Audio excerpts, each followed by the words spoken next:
திருமுல்லைவாயல் நரிக்குறவர் காலனிக்கு திடீரென விசிட் கொடுத்த ராகவா லாரன்ஸ். குதூகலித்த குழந்தைகள் செல்ஃபி எடுத்து ஆனந்தமடைந்தனர்.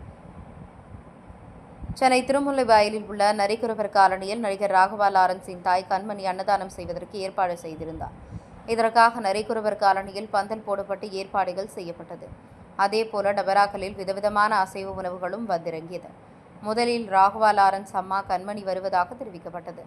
ஆனால் திடீரென வெள்ளை நிற வேட்டி அணிந்து ராகவா லாரன்ஸ் என்ட்ரி கொடுத்தார். இதனால் அங்கிருந்த குழந்தைகளும் பெரியவர்களும் மகிழ்ச்சியில் குதூகலித்தனர். பின்னர் அலைமோதிய கூட்டத்தில் அங்கிருந்த குழந்தைகள் பெண்களுடன் ராகவா லாரன்ஸ் செல்ஃபி எடுத்துக்கொண்டார். அப்போது அவருக்கு பரிசாக ஊசி மணி, பாசி மணியை போட்டுவிட்டனர். இதனை மகிழ்ச்சியுடன் அணிந்து கொண்ட நடிகர் லாரன்ஸ் அங்கு அமைக்கப்பட்ட பந்தியில் ஒருவராக அசைவ விருந்து வழங்கினார். கோழிக்கறி குழம்பு, கோழி வறுவல், மீன் குழம்பு, மீன் வறுவல், ரசம், ஐஸ்கிரீம், கேக், பர்ஃபி, பாயசம் என தடபுடலான உணவை அவர்களுக்கு பரிமாறி அசத்தினார். அப்போது அங்கிருந்த சிறுவர்கள் நடிகர் ராகவா லாரன்ஸுக்கு அவர்கள் சாப்பிட்டுக் கொண்டிருந்த உணவை ஊட்டிவிட்டு மகிழ்ந்தனர்.